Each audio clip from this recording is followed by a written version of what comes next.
মাছ ধরার জেলে ছিল। হঠাৎ একদিন মৃত্যু হলো। তো কিসের লক্ষণ ছিল? হ্যাঁ, আজকে এরকম একটি ভয়ঙ্কর ঘটনা আপনাদের মাঝে উপস্থাপন করতে যাচ্ছি। তো আমি কোনো রকমের কথা না বাড়িয়ে চলে যাচ্ছি মূল ঘটনায়। আজকে আপনাদের মাঝে যে ঘটনাটি শেয়ার করতে যাচ্ছি, সেই ঘটনাটি ঘটে যায় আজ থেকে ৩ বছর আগে। আমাদের বাড়ি হচ্ছে কিশোরগঞ্জ জেলার মুকসেদপুর গ্রামে। আমাদের একজন চাচাতো ভাই ছিল। তিনি জেলেদের মতো মাছ মেরে বাজারে নিয়ে বিক্রি করতেন। এভাবে তেনার সংসার চালাতেন। তো এভাবে কিন্তু তাদের ভালোই চলছিল। তো এভাবে চলতে চলতে হঠাৎ একদিন যখন শীতের সিজন আসে, ওই শীতের সিজনে কিন্তু আমাদের যে বাড়ির পাশে বিলটা রয়েছে, ওই বিলের মধ্যে অনেকটা পুকুরের মতো ছোট ছোট ছিল। ওইগুলোর মধ্যে পানি সেচ করে তারপর মাছ ধরা হতো। এবং আমার যে শরীফ ভাই ছিল, তিনি জেলে, উনিও যান ওইখানে মাছ মারার জন্য। তো ওনার যে সহপাঠীরা ছিল তাদেরকে নিয়ে তিনি মাছ মারতে নেমে পড়েন। এবং মাছ মারতে যখন শুরু করেন তিনি ভাবলেন তারা এটা ২-৩ দিন প্রায় লেগে যাবে এটাকে পুরোটা শেষ করতে। এবং ওই ২-৩ দিন তারা রাত্রিবেলা এবং দিনের বেলা ওইখানে থাকার সিদ্ধান্ত নিয়ে নেন। তারা প্রথমত ৪ জন ছিল। এদের মধ্যে একজনের নাম শরীফ, আরেকজনের নাম জলিল, আরেকজনের নাম হাফিজ এবং আরেকজনের নাম সজীব। তো তারা ৪ জন বন্ধুর মতোই ছিল। এবং বন্ধু এমন বন্ধু ছিল, একসাথে মাছ মারার পর সকালবেলা তারা একসাথে মাছগুলোকে নিয়ে বাজারে বিক্রি করত। এইভাবে কিন্তু তারা অনেকটা ভালোর দিকে এগিয়ে যাচ্ছিল এবং অর্থনৈতিক দিকেও তারা অনেকটা এগিয়ে যাচ্ছিল। তো এভাবে চলতে চলতে ওই যে শীতের সিজনটা চলে আসে। তো তারা একটা পুকুরের মতো একটা ঘাতাকে তারা বেছে নেন এবং ওইটাকে তারা বেশ কিছু টাকার বিনিময়ে মালিকের কাছ থেকে কিনে নেন কন্টাকে। তারা বললেন যে ওই পুকুরটাকে তারা সেচ করবে এবং যতগুলো মাছ পাবে সবগুলো নিয়ে তারা বিক্রি করে ফেলবে। এবং ওই পুকুরের মালিকটাকে যতটুকু টাকা দেওয়া হয়েছে আর কোনো মাছ দেওয়া হবে না, এরকম একটা চুক্তি ছিল। তো তারা ৪ জন একটা মেশিন নিয়ে নিল এবং ওই মেশিনটাকে ওই পুকুরের পাশে নিয়ে গেল। তারপর প্রথম দিন প্রায় সকালের দিকে ওই মেশিনটা চালু করে দেন এবং ওই পুকুরের পানি শেষ করতে থাকে আস্তে আস্তে। তো এইভাবে কিন্তু দিন চলতে চলতে প্রায় সন্ধ্যা গড়িয়ে আসে। এবং ওই সন্ধ্যা গড়িয়ে যাওয়ার পর তারা সিদ্ধান্ত নিলেন যে যেহেতু এখানে ৪ জন রয়েছে, তো ২ জন থাকবে রাত্রি ১২টা পর্যন্ত এবং আর বাকি ২ জন থাকবে ভোর সকাল পর্যন্ত। এবং সকালবেলা ওইখানে পাহারা না দিলেও চলবে। এটা ভেবে তারা সন্ধ্যার পর ২ জন ওইখানে লেগে পড়েন এবং ওইভাবে কিন্তু রাত্রিটা তারা পার করে দেন। তারপর যখন প্রায় ১২টা বেজে যায়, ওই ১২টার সময় কিন্তু আরও ২ জন চলে আসে। তো প্রথম দিন তারা কিছু একটা দেখতে পান। সেটা সম্ভবত ছিল তারা তাদের সাথে কিছু মুড়ি এবং পানি নিয়ে আসছিল ওই পুকুরটার উপরে। তখন তারা আস্তে আস্তে করে মুড়ি খাচ্ছিল চাবিয়ে চাবিয়ে এবং পানও খাচ্ছিল। তারপর ফ্লাক্সে করে চা নিয়ে আসছিল এবং সাথে থাকা একটি মোবাইল ফোনে একটি গান বাজিয়ে দিল। এইভাবে তারা আস্তে আস্তে করে আলাপ সালাপ করছিল।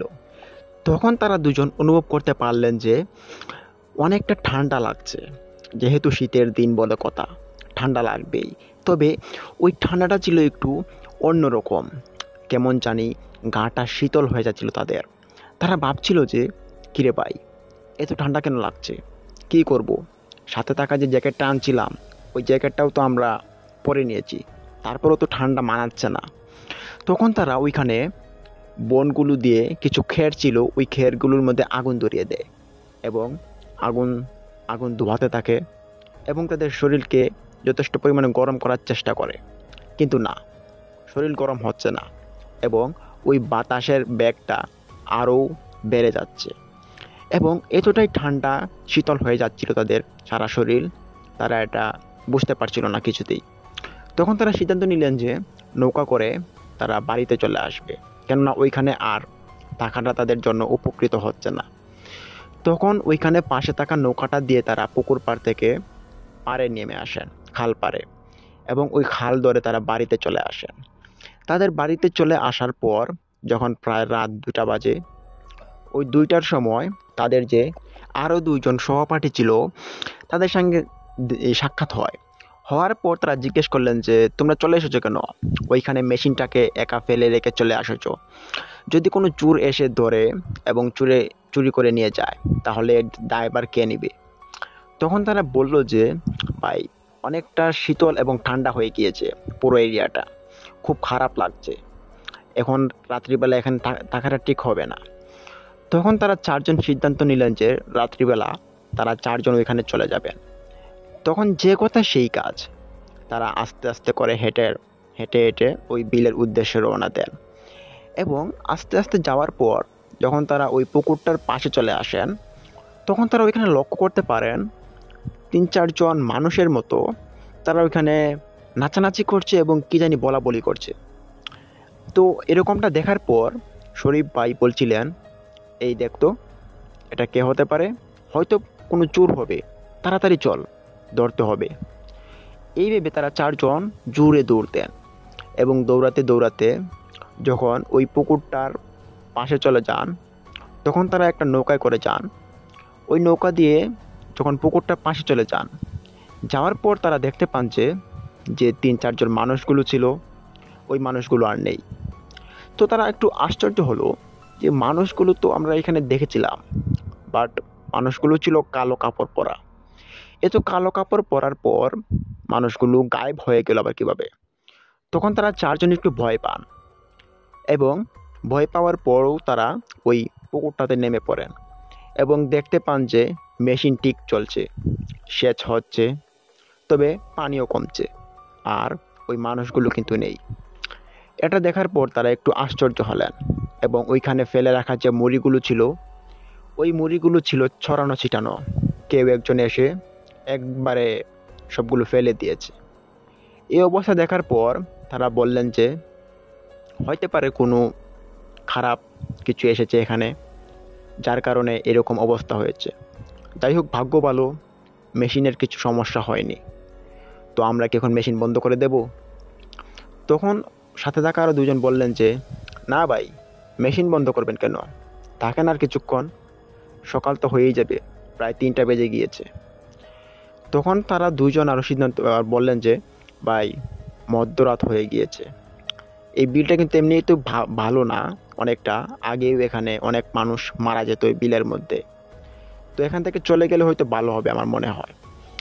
তখন সাথে থাকা আরও 2জন তারা বললেন যে না, চলে গেলে কি হবে, চল না আজকে থাকি, অনেক দিন পর বিলের মধ্যে রাত্রিবেলা থাকবো, খুব ভালো লাগতেছে। তখন 2জনের এরকম কথাবার্তা শোনার পর 4জনের সিদ্ধান্ত নিলেন যে বিলের মধ্যে রাত্রি পার করবেন। তখন যখনই তারা রাত্রি পার করার জন্য পাশে যে কাঁথা কম্বলগুলো বিছিয়েছিল ওইগুলোর মধ্যে 4জন শুয়ে পড়েন এবং একটি মোবাইল ফোনের মধ্যে গান বাজনা শুরু করে দেন, আর তারা গল্প গুজব শুরু করেন। এভাবে চলতে চলতে এক পর্যায়ে তারা দেখতে পান যে পুকুরের যে অপর পাশটা ছিল, ওই অপর পাশের মধ্যে কিছু একটা শব্দ হচ্ছে, কেমন জানি কেউ একজন চিবিয়ে চিবিয়ে কিছু খাচ্ছে। এরকম শব্দ পাওয়ার পর তারা আশ্চর্য হলো এবং ভাবলো যে দেখতো ভাই, এখানে কে হতে পারে, চিবিয়ে চিবিয়ে খাওয়ার শব্দ আসছে, হতে পারে কোনো সমস্যা হয়নি তো এখানে। তখন তারা 4জন সিদ্ধান্ত নিলেন যে চল গিয়ে দেখে আসি। তখন তাদের সাথে যে ম্যাচ ছিল, ওই ম্যাচটাকে হাতে নিয়ে নেয়, আগুন ধরিয়ে এনে, এবং আস্তে আস্তে ওই পুকুরটার পাশ দিয়ে তারা হাঁটা শুরু করে। হাঁটতে হাঁটতে যখন ওই অপর পাশটাতে গিয়ে তারা পৌঁছায়, তখন তারা 4জন এমন কিছু একটা দেখতে পান যেটা দেখার জন্য তারা মোটেও প্রস্তুত ছিল না। তো তারা যখন 4জন ওই অপর পাশটাতে চলে যান এবং গিয়ে তারা দেখতে পান একজন কালো কাপড় পরা মানুষের মতোই, তবে মুখ দেখা যাচ্ছিল না, সে আবার একটা কিরকম কুকুরের মতো একটা প্রাণীকে তার হাত দুটা দিয়ে ছিঁড়ে ছিঁড়ে এবং মুখ দিয়ে চিবিয়ে চিবিয়ে খাচ্ছে, তবে তার মুখটা ছিল উল্টো দিকে ঘুরানো, তারা মানে দেখতে পারছিল না যে তার মুখটা কেমন। তখন তারা ডাক দিয়ে বললেন যে এই ভাই, তুমি এখানে কি করো এত রাতে? আর তুমি এটা কি খাচ্ছ? তখন এরকম কথাবার্তা বলার পর ওইখানে থাকা যে অবয়বটা, সে কিন্তু লারা শব্দ করছে না কিছুই। এটা দেখার পর তারা একটু আশ্চর্য হলেন আবার, এবং তারা সিদ্ধান্ত নিলেন যে চল ভাই, কাছে গিয়ে দেখি। তখন তারা খুব ভয়ে ভয়ে আস্তে আস্তে করে পা ফেলে এগুচ্ছিল, এবং যখন ওই অবয়বটার ঠিক পিছনে চলে আসেন, তখন যে সামনে শরীফ ভাই ছিল, তিনি দেখতে পান যে ওই অবয়বটা কিছু একটা মাথার নিচের দিকে করে মাংস চিবিয়ে চিবিয়ে খাচ্ছে, আর ওই মাংস দিয়ে টাটকা রক্ত পড়ছে লাল টপ টপ করে। এটা দেখার পর শরীফ ভাই পিছিয়ে পড়েন, এবং পিছিয়ে পড়ার পর ওই অবয়বটা বুঝতে পারেন যে তার পিছনে কেউ আছে। তখন ওই অবয়বটা ওইখানে তার হাতে করে ওই যে একটা প্রাণীর ছিল, ওই প্রাণী থেকে রক্ত পড়ছিল, ওই প্রাণীটাকে তার হাতে নিয়ে জোরে একটা দৌড় দেয়। এক দৌড় দিয়ে ওই পুকুরটার শেষ কিনারায় গিয়ে সে উধাও হয়ে যায়, এবং তার দৌড় দেখার পর ওই শরীফ ভাই এবং তারা চারজন মিলে দৌড় দেয় অবয়বটার পিছে। কিন্তু পরিশেষে গিয়ে দেখতে পান যে ওই অবয়বটা নেই, গায়েব হয়ে গিয়েছে। এটা দেখার পর শরীফ ভাইরা অনেকটা চিন্তিত হন, এবং তারা ভাবলেন যে হইতে পারে কোনো খারাপ জিন হবে বা কোনো প্রেত হবে, না হলে এভাবে কাঁচা গোস্ত, রক্ত চড়া গোস্ত কিভাবে খেতে পারে। এটা দেখার পর তারা ভাবলেন যে এখানে আমাদের থাকাটা ঠিক হবে না, এমনিতেই বিলটা বেশি ভালো না, চল আমরা চলে যাই। তখন তারা ওইখান থেকে হেঁটে হেঁটে মেশিনের কাছে চলে আসে, এবং মেশিন থেকে পানি সেচ হচ্ছে টক টক টক টক করে। তো তারা ভাবলেন যে মেশিনটাকে অফ করে দিবেন এবং বাড়িতে চলে আসবেন সবাই। যখনই যান মেশিনটা অফ করে দেওয়ার জন্য, তখনই ফজরের আজানের ধ্বনি পড়ে, এবং আজান শোনার পর সবাই নিস্তব্ধ হয়ে পড়ে, এবং তারা ভাবলেন যে ভাই, আজান পড়ে গিয়েছে, চল না আর কিছুক্ষণ থাকলে আর কি বা হবে। তখন তাদের এরকম মত আসার পর ভাবলেন যে সকাল তো হয়েই গেছে, আমরা কিছুক্ষণ থাকি না, আর থাকলে তো এখানে কোনো সমস্যা হবে না, আর থাকলে ক্ষতি কি? আমরা যে অবয়বটাকে দেখেছি সে তো চলে গিয়েছে, তো আমরা এখন নিশ্চিন্তে এখানে থাকতে পারি, আর এখন তো সকালও হয়ে গিয়েছে, এখন আর কোনো ভয় নেই। তখন এরকম কথাবার্তা বলার পর তারা সিদ্ধান্ত নিলেন যে দুজনকে বাড়িতে পাঠিয়ে দিবেন, কেননা সকাল হয়ে গিয়েছে, ঘুমেরও প্রয়োজন আছে। যদি সকাল 10টা পর্যন্ত এখানে মেশিনটাকে দেখাশোনা করে, তাহলে আর দুজন বাড়ি থেকে ঘুমিয়ে এসে বিকেল পর্যন্ত তারা দেখাশোনা করতে পারবে। এই ভেবে দুজনকে পাঠিয়ে দেন বাড়িতে, এবং ফজরের আজানের পর ওই বিলটা আলোকিত হতে শুরু করে, এবং আস্তে আস্তে যখন আলোকিত হয়ে পড়ে, তখন তারা ওইখানে অজ্ঞান হয়ে পড়ে। তো তারা যে অজ্ঞান হয়ে গিয়েছিল সেটা কিন্তু তারা জানতো না। তবে ওইখান থেকে আমাদের বাড়ির আরেকজন চাচা, তিনি ওইখানে কারেন্টের জাল পেতেছিল পানির মধ্যে। ওই কারেন্টের জালগুলোকে সকাল সকাল তুলতে গিয়েছিলেন, কেননা বাজার ছিল সকালবেলা। তখন তিনি নৌকা নিয়ে উদ্দেশ্য হন যে বিলের দিকে, বিল থেকে মাছগুলোকে তুলে নিয়ে আসবে কারেন্টের জাল থেকে। তখন তিনি যেতে যেতে দেখতে পান যে ওই পুকুরটার মধ্যে সেচ চলছে। তবে সকাল প্রায় 6টা বাজে, তো এত সকালবেলা ওইখানে কে ঘুমাচ্ছে? তখন ওই চাচাটা মনে করলেন যে হতে পারে তারা সেচ করতে করতে এখানে ঘুমাচ্ছে। তখন ওই চাচাটা কারেন্টের জাল থেকে তার মাছ তোলা শুরু করে আস্তে আস্তে করে।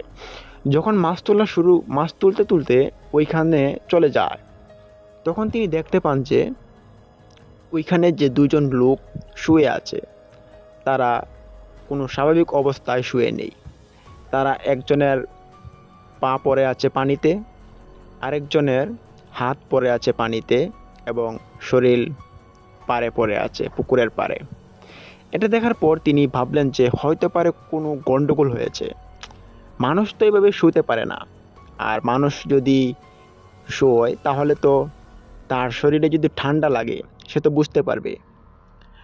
তখন ওই চাচাটি ওই পুকুর পাড়ে চলে যান এবং গিয়ে ডাকতে থাকেন।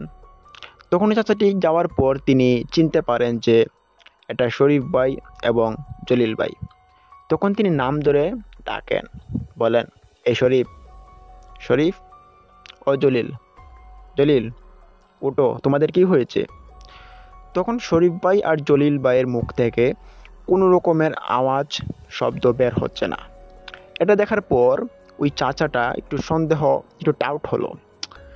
তখন তিনি ভাবলেন যে তাদের কি কোনো সমস্যা হলো নাকি। তখন তিনি নৌকাটাকে ওই পাড়ের কিনারায় ভিড়িয়ে দেন। তারপর তিনি পাড়ে উঠে পড়েন এবং ওঠার পর তিনি শরীফ ভাইয়ের গায়ে হাত দেন এবং হাত দিয়ে দেখতে পান যে ওনার শরীরটা প্রচণ্ড ঠান্ডা হয়ে আছে, কিন্তু নাড়াসাড়া কোনো শব্দ করছে না, তবে বেঁচে আছেন। তখন ওই চাচাটি খুব জোরে জোরে ধাক্কা দেন, তাও জ্ঞান ফিরে না। তখন ওই চাচাটা তার যে পাগুলো পানিতে পড়েছিল ওই পাগুলোকে উপরে নিয়ে আসেন এবং জলিল ভাইয়ের হাতগুলোকে উপরে নিয়ে আসেন, কিন্তু তখন তারা অজ্ঞান ছিল। তখন ওই চাচাটা সিদ্ধান্ত নিলেন যে তাদেরকে বাড়ি নিয়ে যেতে হবে। এখানে যে পড়ে আছে তারা ঘুমায়নি, তারা হয়তো কোনো অবয়বের সাক্ষাৎ হয়েছে এবং তারা অজ্ঞান হয়ে পড়েছে। তখন এই চাচা ইমিডিয়েটলি ওই দুজনকে নিয়ে নৌকাতে উঠিয়ে নেন দুজনকে, কিন্তু তখনও তাদের জ্ঞান ফিরছিল না। তো ওই চাচাটা আস্তে আস্তে করে নৌকাটাকে চালিয়ে ওনার বাড়ির কিনারায় চলে আসেন। আসার পর মানুষ ওইখানে জড়ো হয়ে যায় সকালবেলা। তো এত মানুষ দেখার পর শরীফ ভাই এবং জলিল ভাইয়ের বাড়ি থেকেও মানুষ বের হয়ে যান এবং গিয়ে তারা দেখতে পান যে ওইখানে শরীফ ভাই এবং জলিল ভাই পড়ে আছেন নৌকার মধ্যে, তবে তাদের জ্ঞান নেই। এটা দেখার পর তারা কান্নাকাটি শুরু করে দেন এবং তাদেরকে ঘরে নিয়ে যাওয়া হয়। তো ওই দিন যখন বিকেলবেলা হয় তখন দুইজনের আবার একসাথে জ্ঞান ফিরে। ওই জ্ঞান ফেরার পর সবার মুখে একটু হাসি ফুটলো। তখন জিজ্ঞেস করা হলো যে তোমাদের সাথে কি ঘটেছে, কেন অজ্ঞান হয়ে গিয়েছো? তখন শরীফ ভাই বললেন যে বুঝতে পারলাম না, আমরা কিছু একটা দেখেছি অবয়বের মতো আমাদের দিকে তেড়ে আসছে। তখন আমরা দৌড়াতে দৌড়াতে কোনো কিনারা পেলাম না এবং সাথে নৌকাটাও ছিল না। নৌকাটা তারা নিয়ে আসছিল ফজরের আজানের সময়, আর আমরা এখানে ফিট হয়ে পড়ি।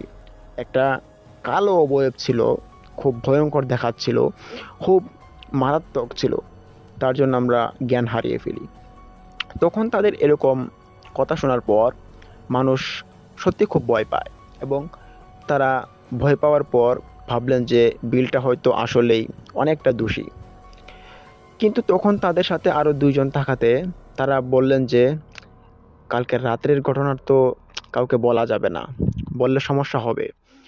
তখন তারা চারজন নিরিবিলি একটা ঘরে বসেন এবং বসে বসে চিন্তা করলেন যে কি করা যায়। তখন তারা ভাবলেন যে রাত্রিবেলা যদি আমরা মেশিনটাকে স্টার্ট দিয়ে চলে আসি বাড়িতে, তাহলে সারা রাত পানি সেচ হবে এবং সকালবেলা আবার যাব, তাহলে আমাদের অন্তত আর কোনো সমস্যা হবে না। আর রাত্রিবেলা যদি আমরা ওইখানে থাকতে যাই তাহলে আমাদের নানান ধরনের সমস্যার সম্মুখীন হতে হবে। তো তারা ভাবলেন যে হ্যাঁ ঠিক একই কথা, আমরা রাত্রিবেলা মেশিন স্টার্ট দিয়ে বাড়িতে চলে আসব এবং সকালবেলা ওইখান থেকে গিয়ে মেশিনটাকে আবার দেখে আসব। তো ওই দিন আবার সন্ধ্যা হয়ে যায়। তো সন্ধ্যা হওয়ার সময় তারা ভাবলেন যে চলো এখন আমরা যাওয়া যাক।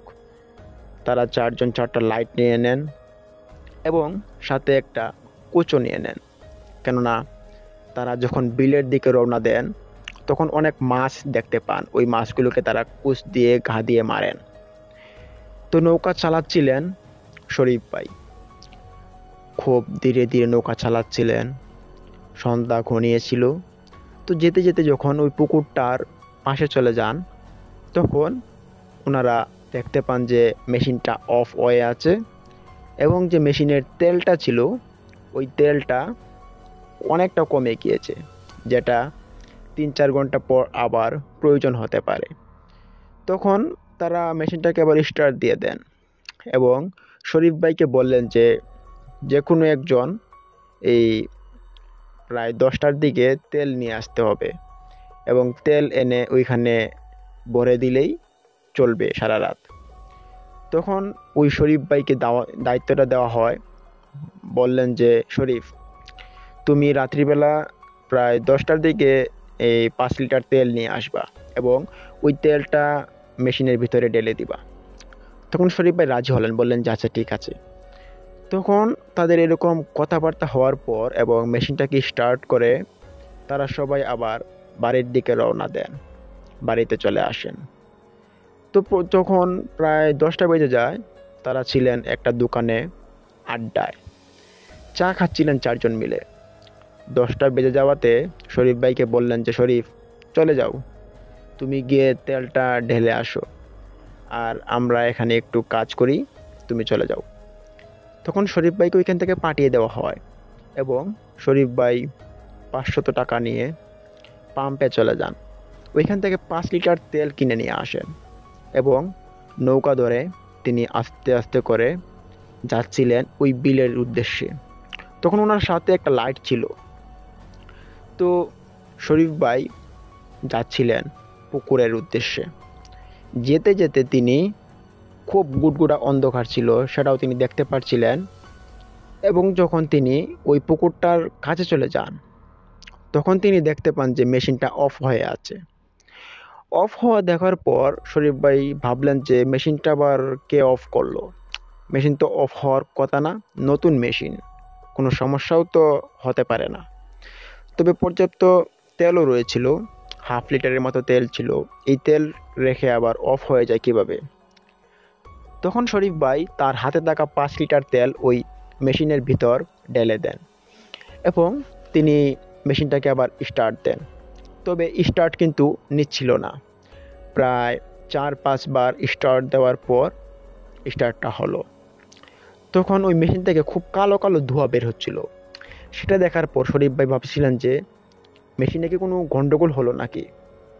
তো শরীফ ভাই ভাবছিলেন যে তাদেরকে গিয়ে বলতে হবে, মানে সাথে যে সহপাঠীরা ছিল তাদেরকে গিয়ে বলবে মেশিনের বিষয়ে, যে মেশিনে সমস্যা হচ্ছে। তখন তিনি তেলটা ঢালার পর ওই কন্টিনটাকে ওইখানেই রেখে দেন এবং তিনি যখন নৌকাতে পা রাখবেন, তখন ওনাকে কেউ একজন পিছন থেকে খাবলা দিয়ে ধরে। ওনার পিছনে একটা পরা গেঞ্জি ছিল, ওই গেঞ্জির যে কলারটা ছিল ওই কলারে কেউ একজন খাবলা দিয়ে ধরে। এটা ধরার পর শরীফ ভাই একটু আকস্মিকভাবে একটু উন্মেচর হলেন এবং তিনি এক পলক ভয় পেলেন এবং তিনি ভাবছিলেন যে কে হতে পারে এখানে আমার পিছনে। তখন তিনি পিছন দিক দিয়ে একবার ঘুরে তাকানোর চেষ্টা করেন, আর তখনই তিনি দেখতে পান পিছনে কেউ নেই। এটা দেখার পর শরীফ ভাই একটু ভয় পেলেন এবং ওনার সারা শরীর ঘাম শুরু করে। তখন আর তিনি দেরি করলেন না, তিনি হাতে নৌকিটা নিয়ে নৌকা বেয়ে তিনি উপরে চলে আসেন। যখনই তিনি খাল পাড়ের উপরে চলে আসেন, তখন তিনি খাল পাড় থেকে একটু দূরে ছিল পুকুরটা, পানি দিয়ে যেতে হয়। ওই পুকুরের মধ্যে আবারও আগের দিনের মতো প্রায়, ওই দিন ছিল প্রায় 7-8 জন। ওই 7-8 জন মিলে তারা নাচছিল, গাইছিল এবং খুব মজা মাস্তি আনন্দ করছিল। সেটা দেখার পর শরীফ ভাই আরও ভয় পান এবং তিনি ভাবছিলেন যে কালকের মতো হয়তো আজকেও পিশাচগুলো এখানে চলে এসেছে, এখানে আর থাকা যাবে না। তখন তিনি খুব দৌড়াতে দৌড়াতে বাড়ির দিকে হেঁটে আসেন এবং যখন বাড়িতে আসেন, আসার পর জলিল ভাই এবং তার সহপাঠীদের সাথে এই কথাটা শেয়ার করবেন। তাদেরকে খুঁজছিলেন কিন্তু তাদেরকে পাওয়া যাচ্ছে না। তখন ওই যে তাল গাছ ছিল একটা, ওই তাল গাছের নিচে তারা আড্ডা দিতেন। ওই তাল গাছের নিশানা করে শরীফ ভাই হাঁটা শুরু করেন এবং তখন ওই তাল গাছের নিচে গিয়ে দেখতে পান তারা 3 জন বসে লুডো খেলছিল। তখন তাদেরকে বলছিলেন শরীফ ভাই, এই তোমরা যেখানে বসে আছো এইদিকে সর্বনাশ হয়ে যাচ্ছে, দেখো তো আমার আগে দেখো আমার পিঠের মধ্যে কোনো দাগ আছে নাকি। তখন ওই তিনজন শরীফ ভাইয়ের কথা শোনার পর উঠে আসেন এবং তারা শরীফ ভাইয়ের দিকে তাকিয়ে থাকেন। আরেকজন ওনার পিছনে যান, গিয়ে তখন দেখতে পান যে শরীফ ভাইয়ের যে ঘাড় ছিল ওই ঘাড়ের মধ্যে লাল হয়ে আছে। তো ওইটা ছিল একটু রক্তর আকার। তো রক্ত পড়া দেখে তারা বললেন যে, এই তোর পিছনে রক্ত কেন রে, কি হয়েছে তোর? তখন শরীফ ভাই একটু অবাক হলেন এবং তিনি বলতেছেন যে সর্বনাশ হয়ে গিয়েছে, সর্বনাশ হয়ে গিয়েছে। তখন শরীফ ভাই সহপাঠীরা বললেন যে, এই কি বলছো উল্টাপাল্টা, সর্বনাশ হবে কেন? তখন শরীফ ভাই বললেন যে, আমি যখন তেল ঢেলেছিলাম ওই মেশিনটাতে, তারপর আমি যখন বাড়ির দিকে রওনা দিব, তখনই আমার পিছন থেকে কেউ খাবলা দিয়ে ধরে আমি অনুভব করতে পারি। আর তখন আমি পিছন দিক দিয়ে তাকানোর চেষ্টা করি, কিন্তু ওইখানে কেউ ছিল না। তখন আমি খুব জোরে ওই খালের পাড়ে চলে আসি এবং দেখতে পারি যে আগের দিনের মতো ৬-৭ জন ওইখানে নাচছিল, গাইছিল। তা দেখে আমি দৌড়ে তোমাদের কাছে আসা। এখন তোমরা আমাকে কি বলো, আর কি এখানে যেতে হবে? এখানে আমি আর যেতে পারবো না। তোমাদের ইচ্ছে হলে তোমরা যাও, আর দিনের বেলা ছাড়া আমি রাত্রিবেলা ওইখানে যেতে পারবো না। তখন শরীফ ভাইয়ের এরকম কথাবার্তা শোনার পর তারা তিনজন বললেন যে, কিরে ভাই, এ কি বলছে? তারপর শরীফ ভাইকে জিজ্ঞেস করলেন, চাচা পুকুরের মধ্যে পানি সেচ কতটুকু হয়েছে? তখন শরীফ ভাই বললেন, পুকুরে তো প্রায় অনেকটা পানি শেষ হয়ে গিয়েছে। সকালে বা সকাল 11টা বা 12টার দিকে মনে হয় শুকিয়ে যেতে পারে, এবং তখন কিন্তু মাছগুলো ধরে নিতে হবে। তখন তার সহপাঠীরা বললেন যে, কি বলো, এ তো তাড়াতাড়ি শুকিয়ে যাবে। তখন শরীফ ভাই বললেন যে, হ্যাঁ, জানি না কি করে এতটা পানি শুকালো, তবে পানি যে শুকালো, আমি গিয়ে দেখতে পাই যে মেশিনটা ছিল অফ, আর পানিও শুকিয়েছে অনেকটা। এটা দেখার পর আমার একটু অবাক লাগলো। তখন তারা চারজন আবার বললেন যে, এটা তো একটা অবাক করা বিষয়। যদি সকালবেলা মাছ ধরতে হয় আর পানি যদি শুকিয়ে যায়, তাহলে তো মুশকিল হবে। এলাকার অনেক ছেলেরা এবং অন্যান্য জেলেরা এসে পুকুরে হামলা দিবে, মাছগুলো সব ধরে নিয়ে যাবে তারা। আমাদের পরিশ্রমটা শুধু শুধু ফাঁকে চলে যাবে।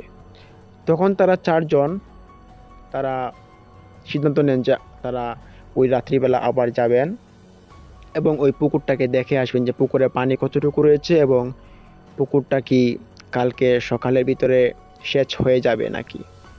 এই উদ্দেশ্যে তারা আবারও ওইখানে রওনা দেন। তখন তাদের সাথে লাইট ছিল মাত্র একটা। ওই একটা লাইট দিয়ে তারা রওনা দেন। শরীফ ভাইয়ের হাতে নৌকি ছিল, ওই নৌকি দিয়ে তারা নৌকা চালাচ্ছিলেন। কিন্তু তখনই তারা আবারও দেখতে পান ওই আগের দিনের মতো ৫-৬ জন ওইখানে নাচানাচি করছে, কালো কাপড় পরা। তবে তারা হার মানে যায়নি, তারা এগোতেই থাকে। কারণ আগের দিন কিন্তু তারা যাওয়ার পর ওইগুলো উধাও হয়ে গিয়েছিল, সেটা ভেবে তারা ওইখানে যাচ্ছিল। এবং যখনই তারা ওইখানে উঠে পড়ে, ওঠার পর আবার আগের দিনের মতো ওই ৫-৬ জন পিশাচগুলো গায়েব হয়ে যায়। তখন তারা বুঝতে পারেন যে এটা হয়তো কালকের মতনই হতে পারে। তখন তারা ওই পুকুরে ওঠার পর দেখতে পান যে পুকুরের যে মেশিনটা ছিল, ওই মেশিনে কিন্তু পানি সেচ ঠিকই চলছে, তবে পুকুরের পানিটাও কিন্তু অনেকটা শুকিয়ে গিয়েছে, যেটা শুকানোর কথা ছিল না। তারা ভাবছে যে মেশিন যেভাবে চলছে সেভাবে তো কালকে বিকালের মধ্যে বা কালকে সন্ধ্যার আগে ওই পুকুরটা শুকানোর কথা ছিল। তবে এমনভাবে পানি শুকাচ্ছে, মনে হচ্ছে আজকে ফজরক্তই পুকুর থেকে মাছ ধরতে হবে। পুকুরের পানি অনেকটা শুকিয়ে গিয়েছে, ফজরের সময় মনে হয় পানি পুরোটা শুকিয়ে যাবে। তখন তারা সিদ্ধান্ত নিলেন যে না, আজকে আর বাড়ি যাওয়া নয়, তবে দুজনকে বাড়িতে পাঠাতে হবে। কেননা তারা দুজন গিয়ে বাড়ি থেকে বল এবং মাছ রাখার জন্য কিছু পাত্র, ব্যাগ নিয়ে আসবে।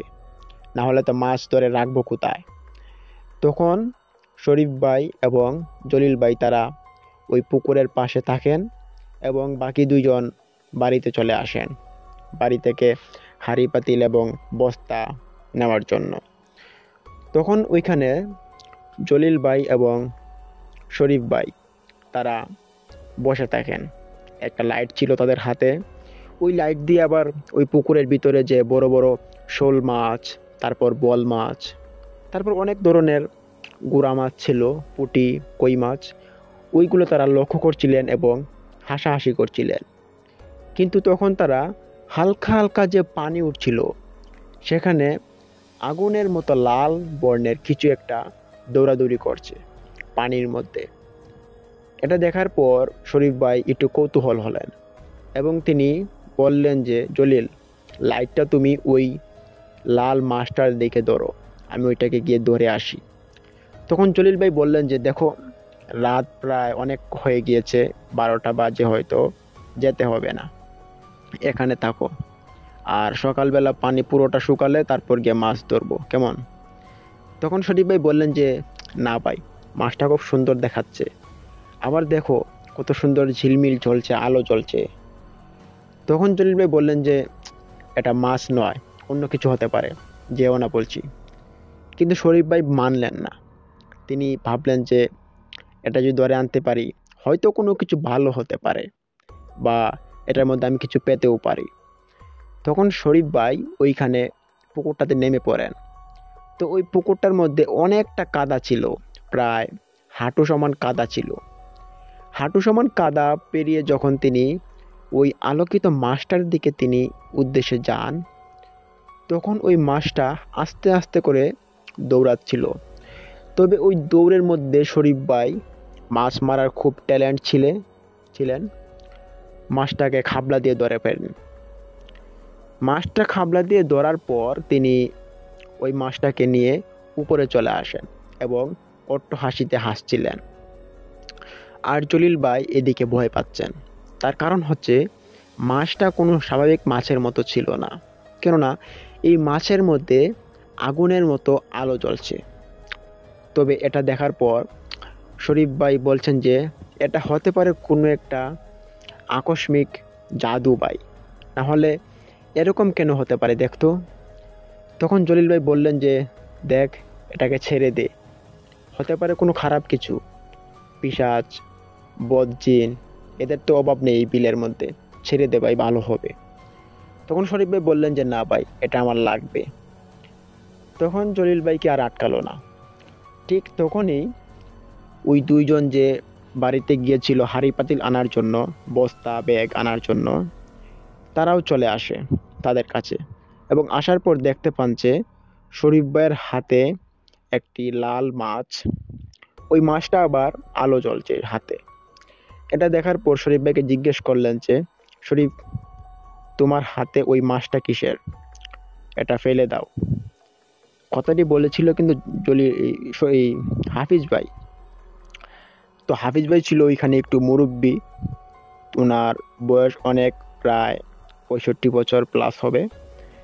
তিনি বলছিলেন মাছটা ফেলে দেওয়ার জন্য, কিন্তু শরীফ ভাই বললেন যে, না, মাছটাকে আমি ফেলতে পারবো না, মাছটা খুব ভালো লেগেছে আমার কাছে, আমি মাছটাকে বাড়িতে নিয়ে যাব, এটার ভিতরে কোনো রহস্য আছে, হতে পারে। তখন হাফিজ ভাই আবারও বললেন, দেখো শরীফ, মাছটাকে ফেলে দাও, এ মাছ কোনো সাধারণ মাছ হতে পারে না। কিন্তু শরীফ ভাই মানার মতো ছেলে ছিল না। তিনি বললেন যে, না, এই মাছটাকে আমি বাড়িতে নিয়ে যাবই, আর এই মাছটাকে আমার চাই।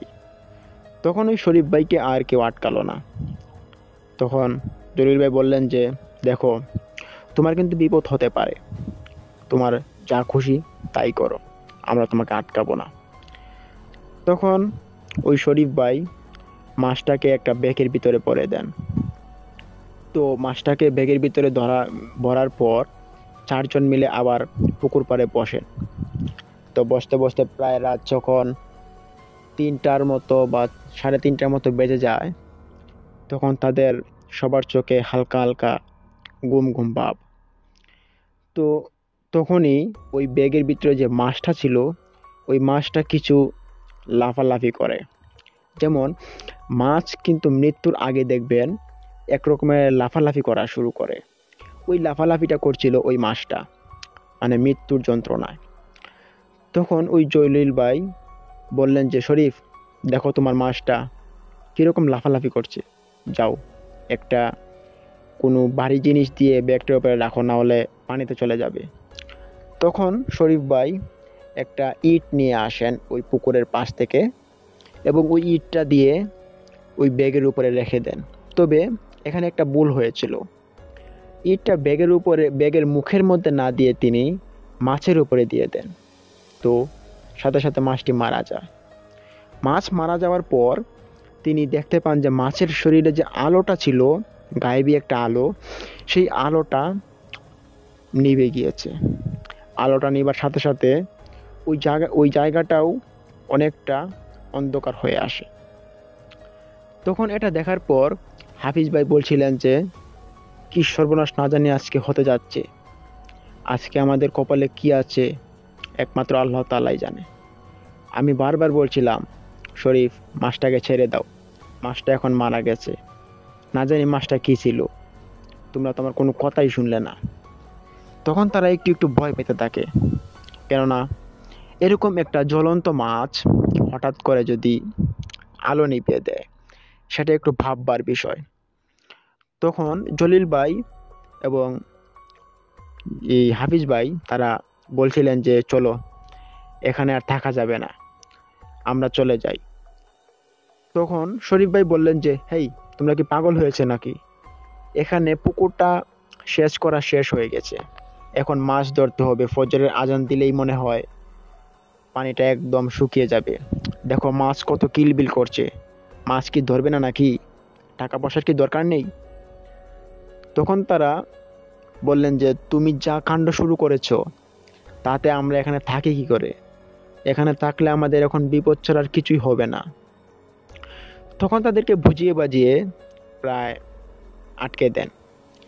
তখন ওই যখন ওই যে ফজরের আজানের ধ্বনি পড়ে, তো ফজরের আজানে পড়ার পরেই ওইখানে পুকুরটা শুকিয়ে যায়, এবং শুকানোর পর তারা সিদ্ধান্ত নিলেন যে এখন মাছ মারতে তারা নেমে পড়বেন।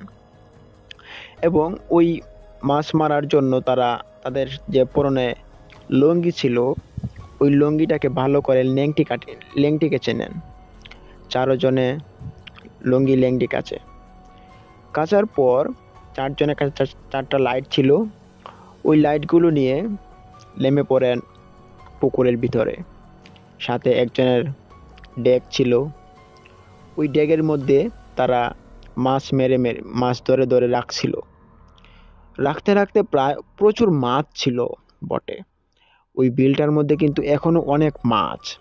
তো এত মাছ থাকার কারণে তারা অনেক মাছ ধরছিল, প্রায় ৮-৯ বস্তা মাছ তারা ওইখান থেকে সংগ্রহ করছিল। তো এভাবে কিন্তু করতেই যাচ্ছে। তো এভাবে ধরতে ধরতে প্রায় সকাল ৯টা বেজে যায়। আর ওইখানে অনেক শিং মাছ ছিল, ওই শিং মাছগুলো তাদেরকে অনেকটা কাটা দিয়ে দেয়। তখন তাদের চারজনকেই কাটা দেয়, এবং চারজনের হাত পা খুব ব্যথা, এবং তখন তাদের খিদেও পেয়েছে। তখন বাড়িতে ফোন দিয়ে বলল যে তাদের জন্য ভাত নিয়ে যাওয়ার জন্য।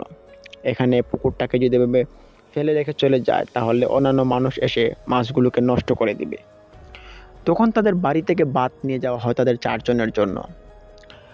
তো চারজন ভাত খাওয়ার পর তারা ওই ভাতের বাটি এবং সবগুলো বাড়িতে পাঠিয়ে দেন। আর তখন প্রায় 12টা বাজে। আর ওই 12টা বাজার সময় ঠিক দুপুর, আর এই ঠিক দুপুরবেলা মানুষ কিন্তু সবাই বাড়িতে চলে যান, কেননা অতিরিক্ত রোদ ছিল।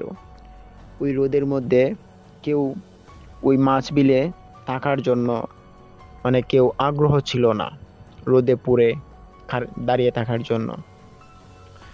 তো তখন তারা ওই বিলের মধ্যে চারজনই ছিল, তো আস্তে আস্তে করে মাছ ধরতে ধরতে অনেক মাছ ধরা পড়ে এবং দুইজনকে বললেন যে দেখো, মাছগুলোকে নিয়ে আড়তে চলে যাও, মাছগুলো না হলে নষ্ট হয়ে যাবে।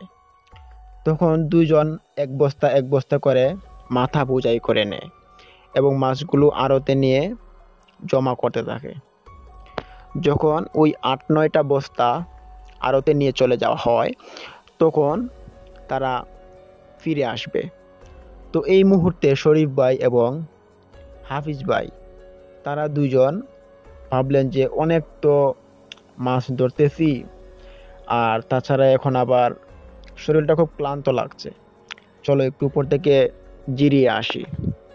তো রেস্ট করার পর একবারে মাছগুলোকে ধরার পর বাড়িতে চলে যাব, সেটাই ভালো হবে। তখন জলিল ভাই আর হাফিজ ভাই, না সরি, শরীফ ভাই আর হাফিজ ভাই ওই পুকুর পাড়ে চলে আসে একটু জিরানোর জন্য। তখন তারা একটু পানি খেয়ে নেন। পানি খাওয়ার পর প্রায় ৫-৭ মিনিট ওইখানে জিরায়। জিরানোর পর হঠাৎ শরীফ ভাই মানে ধুলতে থাকেন, এতটা ধুলতে থাকেন যেটা দেখার পর হাফিজ ভাই একটু অবাক হলেন। জিজ্ঞেস করলেন যে শরীফ, তোমার কি হয়েছে, এভাবে দুলছো কেন? তখন শরীফ ভাই একটা কথা বলেছিলেন যে আমার মাথা খুব ঘুরছে, আমার খুব খারাপ লাগছে, আমাকে বাঁচাও, আমার খুব খারাপ লাগছে। এরকম কথাবার্তা শোনার পর হাফিজ ভাই বললেন যে শরীফ, শান্ত হও, কি হয়েছে তোমার, আমাকে খুলে বলো। তখন শরীফ ভাই আর মুখ থেকে কোনো কথা বের হচ্ছে না, ওনার মুখ থেকে তখন সাদা ফেনা বের হয়ে যাচ্ছিল। এটা দেখার পর হাফিজ ভাই একটু অবাক হলেন এবং উনি দেখতে পেলেন যে ওনার অনেকটা দূরে একজন নৌকা দিয়ে ঘুরছে পানির উপরে। ওনাকে ডাকতে থাকেন জুড়ে জুড়ে এবং ডাকার পর ওই লোকটা ওইখানে তাদের কাছে চলে আসে। আসার পর দেখতে পান যে শরীফ ভাই ওইখানে মুখের মধ্যে ফেনা পড়ে আছে পুকুর পাড়ে।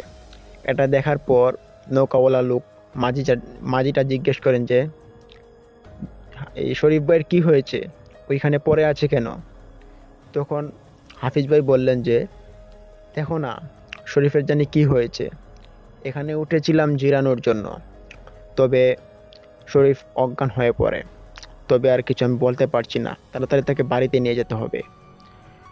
তখন ওই নৌকার মাঝিকে বলার পর নৌকাতে শরীফ ভাইকে তোলা হয়, সাথে হাফিজ ভাইও উঠেন এবং তারা দুইজন যখন ওই কিনারে চলে আসেন তখন দেখতে পান যে আড়তে যারা যারা মাছ নিয়ে গিয়েছিল যে ওই দুজন আবার ফিরে আসে। তখন তাদেরকে দায়িত্বটা বুঝিয়ে দিয়ে হাফিজ ভাই বললেন যে তোমরা যাও, গিয়ে পুকুরটাকে কন্ট্রোল করো, আর আমি শরীফকে নিয়ে যাই বাড়িতে, হয়তো পারে তার চিকিৎসার প্রয়োজন, হাসপাতাল নিয়ে যেতে হবে। তখন তাদেরকে এইভাবে পুকুরে পাঠিয়ে দেওয়ার পর হাফিজ ভাই শরীফ ভাইকে নিয়ে বাড়িতে চলে আসেন। শরীফ ভাইয়ের এরকম অবস্থা দেখার পর অনেকে অবাক হন এবং তারা অনেকে বলা বলি করছিল তখন সারা রাত বিলের মধ্যে কাটায়। কত জিন প্রেত আছে ওই বিলে, এই বিলটা কি ভালো, তারা যেভাবে সারা দিন রাত কাটায়। এখন শরীফ হয়তো কোনো কিছুর প্রতি আকৃষ্ট হয়েছে বা শরীফকে কোনো কিছু আকৃষ্ট করেছে, যার কারণে আছে শরীফের এমন অবস্থা। যাই হোক, শরীফকে তো এখন বাঁচাতে হবে, তাকে নিয়ে যাওয়া হয় হাসপাতালে। তখন হাসপাতালে যাওয়ার পর শরীফ ভাইকে ট্রিটমেন্ট করানোর জন্য ওইখানে ভর্তি করানো হয়। তখন তাকে ভর্তি দিয়ে দেওয়া হয়, আর তখন শরীফ ভাইয়ের মুখটা একদম কালো হয়ে গিয়েছিল। আর এভাবে কিন্তু তেনার হাসপাতালে প্রায় 2-3 দিন চলে যায়। তো 2-3 দিন চলে যাওয়ার পরও কিন্তু শরীফ ভাই কোনো কথাবার্তা বলছিলেন না। কথা না বলার কারণে সবাই অবাক হলেন এবং সবাই চিন্তা করছেন যে কি হতে পারে, সমস্যাটা কি হতে পারে। হাসপাতালে ট্রিটমেন্ট চিকিৎসা করা হচ্ছে, তবে কথা বলছে না কেন এখনো। তখন ওইখানে একটা কবিরাজকে ডাকা হয় হাসপাতালের বেডের মধ্যেই। ওই কবিরাজটি খুব ভালো একটু ড্রেস আপে তিনি হাসপাতালে গিয়েছেন। যাওয়ার পর শরীফ ভাইকে দেখতে পান এবং শরীফ ভাইকে দেখার পরেই তিনি দু চোখ ছেড়ে পানি ছেড়ে দেন।